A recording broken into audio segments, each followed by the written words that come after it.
How to unblock someone from Facebook Messenger. Hello everyone, this is Sabrina here to help you today.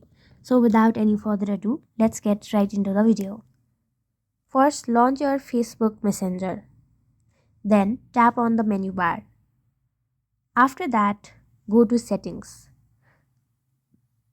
Scroll down and then go to Privacy and Safety. Here in this section, Who can reach you, you will see the option of blocked accounts. Simply tap on it. Now all the blocked accounts will appear over here. Since I do not have any blocked accounts yet, my section is blank. But if you have anyone blocked, the unblock option will appear just alongside the name of the person.